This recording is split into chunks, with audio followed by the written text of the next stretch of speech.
What is going on, FG3000? Back in the place to be, and welcome to Project V. So this is the newest game brought to you by the same exact team that brought you Valiant Force and Shining Beyond. Now, both of those projects have been shut down, so I assume all of the resources have now been kind of funneled into Project V. And if you played either one, Valiant Force or Shining Beyond, you will definitely recognize the art style and the aesthetic, and maybe even some of the characters straight up. I know for a fact Seraphina was in Shining Beyond, but don't quote me on that.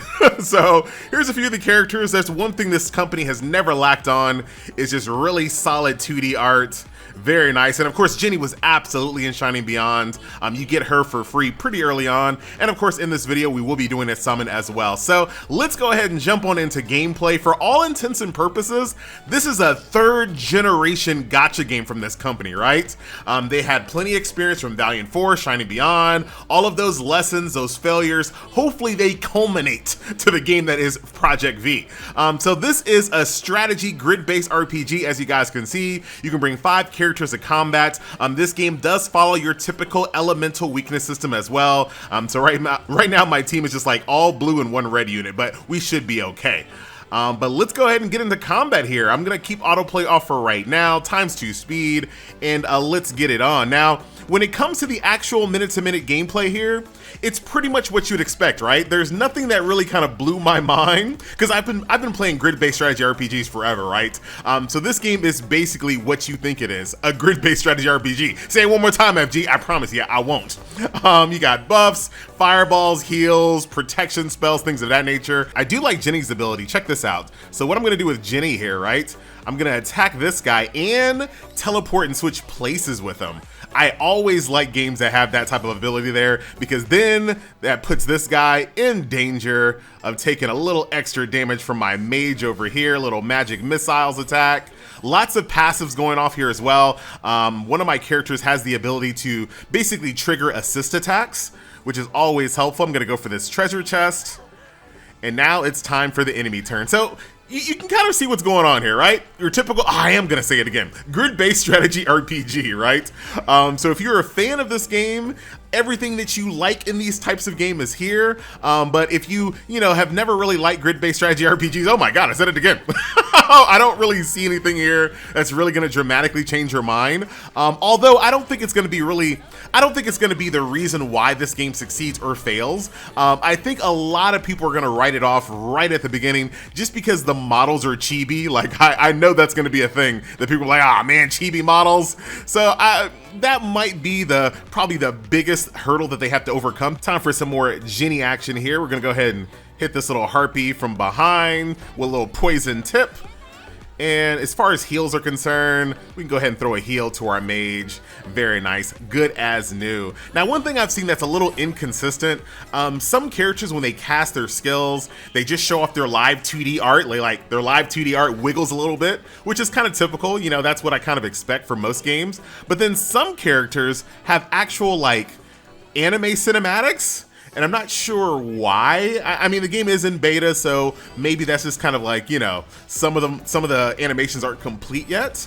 But it's kind of weird why some characters just do their live 2D wiggle and some other characters do actual anime cut sequences. I would rather just have them all or nothing, right? If you're gonna do the anime, make sure all the characters have the anime, or at least all the high rarity characters have anime cut sequences, or not at all, I would say. Because for example, this character right over here has the same rarity as the other characters that have anime cut sequences, but she doesn't have any, right? So it's just a little inconsistent. But once again, this game is in beta, so there's plenty of time to kind of iron out those types of issues there.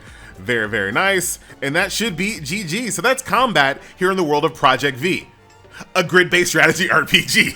I said it again. All right, so that is that. 3-star your stage. All you gotta do, clear the mission, and basically don't die. So very, very straightforward, as you guys might expect. Just added someone to my friends list. Basically, if someone dies, your support units can jump in, but then you're not gonna get your 3-star, which enables sweep functionality. So yes, this game does have skip functionality without any skip tickets whatsoever, which you absolutely love to see. So that's your minute-to-minute combat, right? So what else can you do inside the game? Well, that's pretty much it for right now. So So you have your main campaign, your main story. You have your daily resource grinds, which are very straightforward, right? Getting gold, experience, things of that nature. Certain dungeons are available on certain days. Once you complete a stage, get a 3-star. Once again, you can skip it. So that's going to be something that you can easily blow through every single day. Outside of that, right now, there is an event going on called Liquid Gold, and it is set up exactly the way you might think it's set up. Defeat these stages, you will get a currency. Right now, you can use that currency in basically a gacha, and then that gacha will get you characters, upgrades, things of that nature. But let's jump on in. Let's do some more combat, shall we? I'll leave a little bit of the story set up here so you can kind of see how the story is displayed here in the game. And this is the character right now that you can get for free in this event.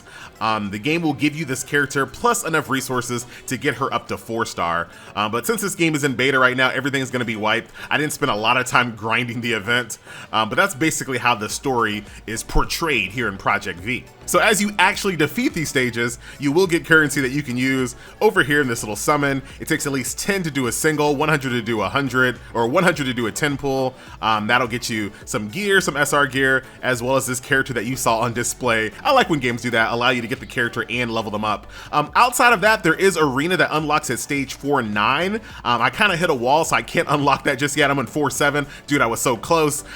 Player guilds unlock at level 15. And then last but not least, you do have an airship, which is basically going to function as your home base.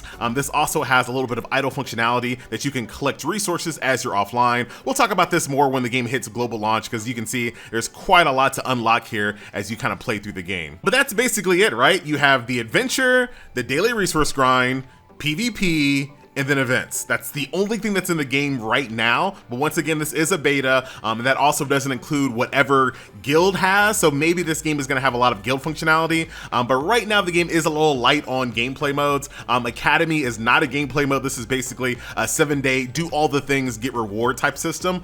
So that's basically it. Adventure, daily resource grinds, arena, event. That's pretty much all that's in the game at the moment. So let's go ahead and do a summon. I'm gonna go ahead and summon on the limited banner, the Poison Tipped. That's this little smoking waifu right over here.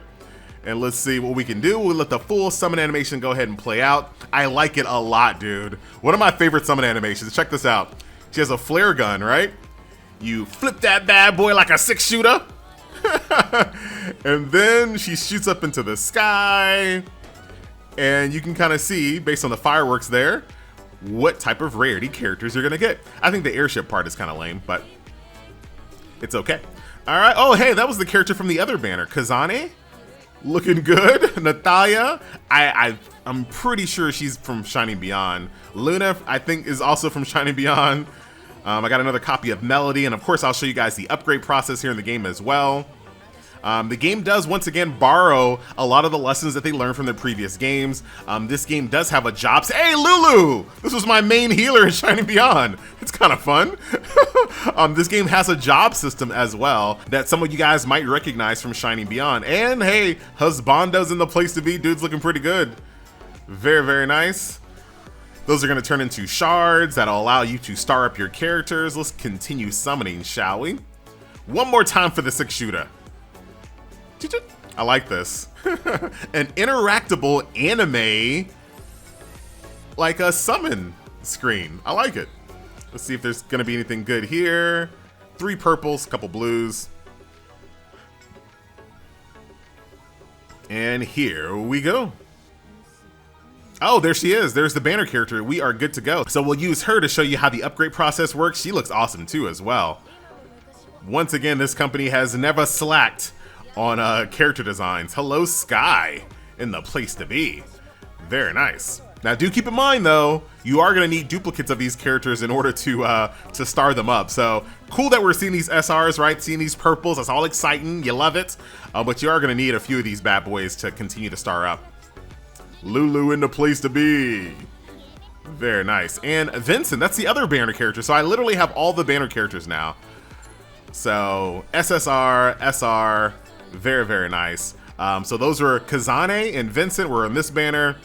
And then you have the Poison Tip character there. So we are good to go. Let's go to Hero And then we're going to take a look at our brand new SSR character. Now, as far as leveling up the character, very straightforward. You do have EXP books. You can just hit quick upgrade. This will take you all the way to your max level. Very, very straightforward there. She is now max level. Oh, dude, actually, that is awesome. So quick upgrade tries to upgrade your character in every aspect. So you're like, FG, what are you talking about? Dude, I'm about to explain. So in this game, in order to go past level 10, level 20, level 30, you need to upgrade your job level. But if you hit quick upgrade, the game automatically upgrades your job level if you have the required resources. So that's actually pretty cool.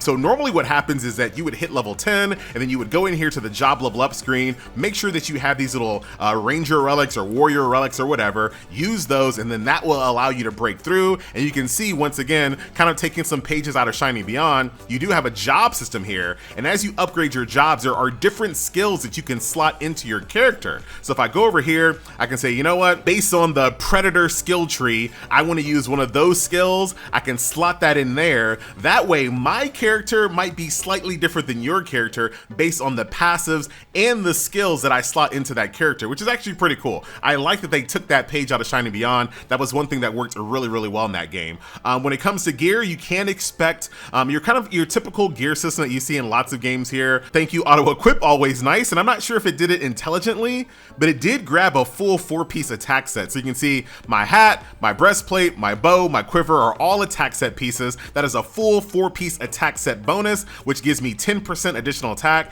It also gives me a passive where if my HP is above 90%, I will get a 35% attack boost for one turn via that passive, right? So pretty nice. And if you play Shining Beyond, of course, this game is gonna have plenty of skins. So here is Jenny, for example, right over here. Looking great, and it goes a step further. Check this out. So you can actually collect different weapons for your characters as well. So Jenny has a skillet that she can slot in there. So that's my new main hand.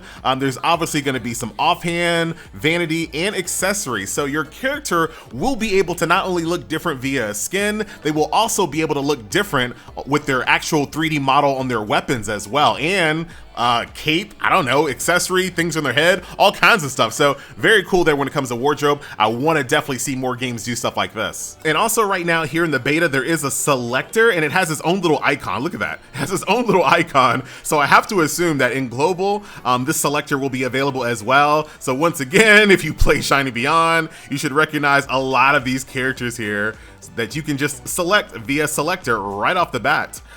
So tank, who do I need? Do I need a new healer? Another warrior, maybe another range, but I just got a range. Let's go for a brand new healer, shall we?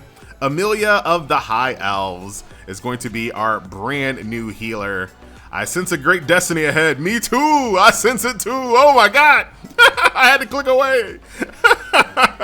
There you go. All right, guys, so that will do it. A nice little look at Project V, shaping up to be a pretty decent grid-based strategy RPG. I don't think it's going to change too many people's minds if if you're not already a fan of this type of genre. Nothing here kind of blew me away at all. And of course, if you are not a fan of chibi character models, that's probably going to be a pretty significant deal breaker. But not a bad little title. Shout out to Project V and the third project from this company, yo. So that is going to do it. My name is FG3000. I thank you guys a ton for watching, and I will see you guys in the next video. I gotta take down this griffin so I can 3-star this stage. Oh, they messed up giving me a clear line straight to the boss? Oh yeah, right in your face. Right in your face. Very nice. All right, guys, I am out of here, and I'll see you guys in the next video. Later.